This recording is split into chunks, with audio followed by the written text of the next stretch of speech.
To understand the fire that would eventually consume the veldt, one must first understand the two spirits that laid claim to this ancient, sun-baked earth.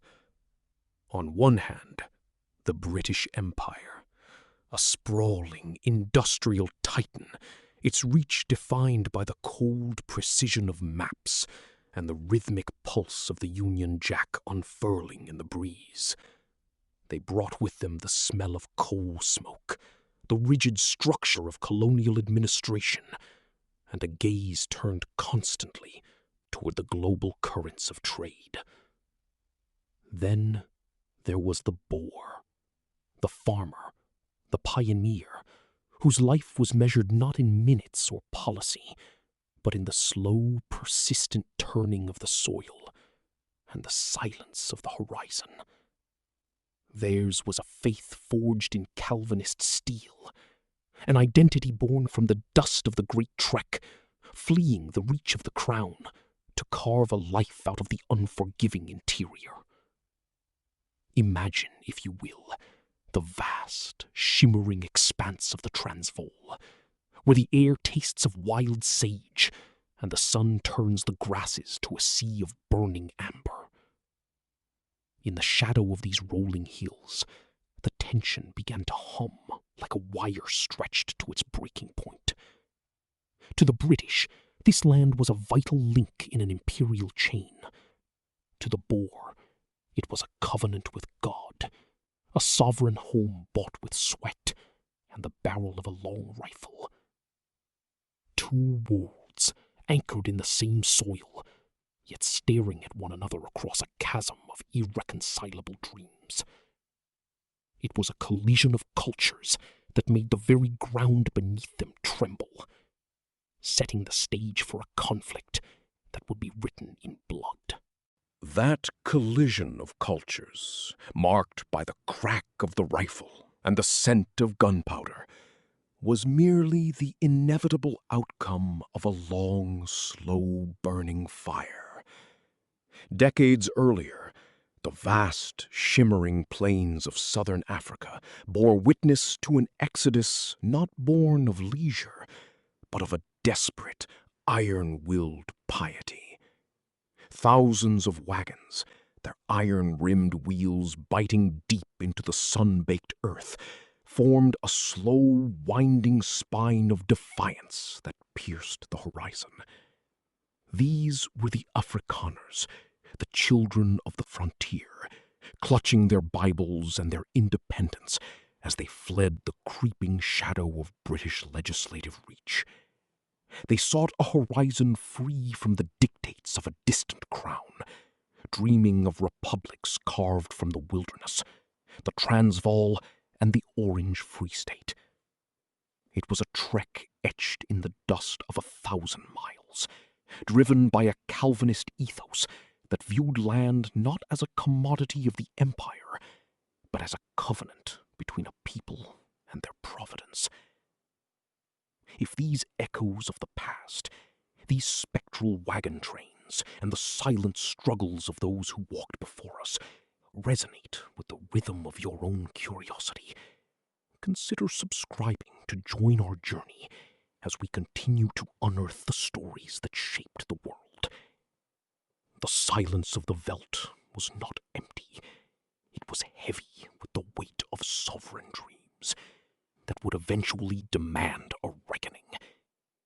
These farmers, rugged and unyielding, transformed the interior into a bastion of stubborn autonomy, unaware that their isolation was a fragile shield against the hungry reach of an expanding world. For now, they were alone under the vast, indifferent sky, building a life on the edge of a blade. Yet, beneath the stillness of that vast, indifferent sky, the rot of insolvency had taken hold. In Pretoria, the promise of a republic was suffocating under the weight of empty ledgers and shattered ambition. The state coffers held a pittance, A mere 12 shillings and sixpence, a hollow echo of a treasury that could no longer sustain its own existence. Into this vacuum stepped the formidable machinery of the British Empire, draped in the cold, calculated language of protection.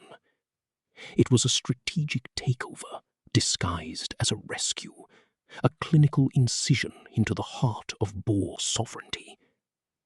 Witness the scene at the Volksraad building. A damp, biting morning, the air thin and silent. There is no roar of cannon, no thunderous charge, only the rhythmic, deliberate clatter of 25 pairs of boots against the dusty earth. These men, the thin blue line of British colonial authority, move with a terrifying composure that belies their small number. They stand before the Legislative Hall, an architectural testament to a dream now bankrupt. Slowly, the Union Jack ascends the mast, catching the morning light as it snaps taut in the high-felled wind. It is an act of profound, quiet erasure. Inside, the benches remain cold and unyielding, the voices of the farmers muted by the sheer, quiet arrogance of a crown that had decided their future for them. The annexation was not a conquest of swords, but a triumph of ink and ledger, a shifting power so surgical, so profoundly hushed, that it left the very foundations of the veldt trembling in anticipation of the fire to come. But history, in its relentless march, rarely waits for the slow drip of bureaucracy to run its course. The tension that had been festering beneath the soil of the Transvaal, a mixture of deep-seated pride and the sour taste of disenfranchisement, found its breaking point not in the halls of Parliament, but in the sun-baked dust of a solitary farmstead. Picture the scene, the heat shimmering off the corrugated iron of the roof, the dry, rhythmic clatter of wagon wheels marking the arrival of the tax sheriff. He came with the cold, unyielding confidence of the crown, an emissary of ledgers and demands, completely unaware that he was stepping into a tinderbox. There is a profound, chilling silence in the moments before a dam bursts, a shift in the air where the mundane suddenly curdles into the inevitable. As the sheriff laid his hand upon the livestock, meant to settle a debt of coin, he did not notice the shadows lengthening along the porch. He did not hear the soft, mechanical protest of cold steel. Then came the sound that would echo into the next century, the sharp, distinct click of rifle hammers being pulled back in unison. It was a crisp, metallic symphony of defiance. In that single, breathless second, the tax dispute ceased to be a matter of accountancy, and was baptized in the sudden, violent necessity of war.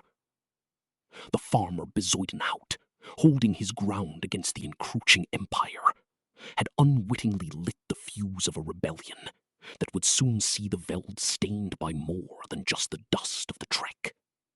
The veldt, silent and vast, became a grand theatre for a transformation of warfare itself, where the British Imperial Army marched with the rhythmic, mechanical precision of a clockwork empire, draped in the bold crimson of a century of conquest. The Boers moved like ghosts through the tall, sun-bleached grass. To the British, war was a formal affair of columns and volleys, standing exposed against the horizon to invite the enemy's gaze. But to the Boer, a farmer who knew every fold of the earth, the landscape was not a battlefield, it was a shield. There was no uniform here, only the muted, earthy tones of buckskin and corduroy that melted into the brush. In the stillness of the high veld, a single, deliberate breath preceded the crack of a rifle, a sound that spoke of a lifetime of hunting for survival. Through a lens of cold, sharp focus, we see the contrast, the rigid, sweating lines of infantry, paralyzed by the expectations of tradition, suddenly shattered by the invisible, clinical accuracy of men who viewed a target not as a battle, but as a harvest. If these echoes of the past resonate with you, consider subscribing to join our journey as we continue to uncover the quiet, pivotal moments that irrevocably steered the course of human history. The British soldier stood for an idea of absolute order, but the Boer commando fought for the dirt beneath his boots, and in the space between those two realities, the old world began to dissolve, replaced by the lethal, quiet efficiency of the modern age. But the dream of imperial imposition would soon collide with the cold, unyielding reality of the African veldt at the summit of Majuba Hill. Here, the landscape itself seemed to conspire against the grandeur of the British Empire. Jagged, mist-choked heights loomed like a fortress of stone, shrouded in a spectral vapor that muffled the morning air. Major General George Colley, believing he had seized the high ground, stood exposed on the plateau's crown, while below, the slopes were alive with a silent, lethal purpose. The Boers were not mere soldiers. They were mountain hunters who knew the terrain like the veins in their own hands. Without the comfort of trenches, the British ranks found themselves silhouetted against the grey sky, their scarlet uniforms vivid targets in a world of muted earth tones. As the mist curled around the rocks, the steady, rhythmic crack of Mauser rifles broke the mountain silence, a chilling, clinical sound that turned the summit into a slaughterhouse. There was no grand charge, only the systematic dismantling of a superior force by men who fought for the very dirt beneath their boots. Amidst the chaos and the creeping realization of collapse, Colley stood exposed, a tragic figure caught in the dissolution of his own outdated tactics. A single, final shot found its mark, and with his fall, the illusion of colonial invincibility shattered into the mist, leaving behind only the echo of a new, harder age. In the wake of that sudden, violent silence, the roar of cannon fire gives way to the scratch of quill against parchment in the stifling, sun-drenched chambers of Pretoria.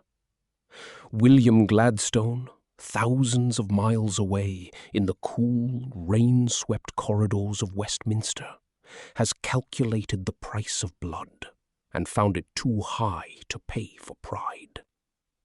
Here, in the heart of the Transvaal, men who have been killing one another only days before now sit across tables of polished mahogany, their uniforms stiff, their eyes weary. The air is thick with the scent of dry earth and the lingering metallic tang of gunpowder that refuses to leave the curtains. A peace is being brokered, yet it is a brittle, hollow thing, crafted not from understanding, but from exhaustion. As the ink dries on the 1881 convention, it acts as a ticking clock, its mechanism hidden within the deliberate ambiguity of the text. The British claim suzerainty, whispering of imperial control. The Boers claim a hard-won independence, shouting of sovereignty. They have signed a document that functions as a time bomb, ticking quietly in the foundation of the veldt. Each word is a double-edged sword, left deliberately dull, so that both sides might claim the victory they feel they have earned. But as the delegates rise, and the doors of the council chamber swing shut, the unresolved tension lingers in the shadows, waiting for the inevitable day when the clock finally strikes midnight. But the ink on the treaties had barely dried before the earth itself conspired against the fragile peace. Beneath the sun-scorched plains of the Witwatersrand, a glittering subterranean fire was ignited. The discovery of gold. It was a siren call that silenced the diplomatic whispers and turned the tide of history into a golden, suffocating torrent. Imagine the frantic pulse of the mining camps, the rhythmic, metallic clatter of heavy machinery tearing through the silence of the veldt, and the choking dust that settled like a shroud over the independence the Boers had so dearly fought to preserve. Maps began to bleed color, borders shifting with a manic, imperial urgency as the modern era clawed its way into the rugged interior. If these echoes of the past resonate with you, if you hear in the grinding of those early industrial gears the distant thunder of the cataclysms to follow, consider subscribing to join our journey, for history is rarely a closed chapter, but a living, breathing shadow. The air grew heavy, thick with the scent of ozone and unspent ambition. The tension was no longer a disagreement over sovereignty, but a collision of two worlds unable to share the same horizon. We look back now at these flickering images and realize with a somber, heavy clarity that this was never the conclusion. It was merely the prologue, the first uneasy act of a larger, darker tragedy that would soon set the world ablaze.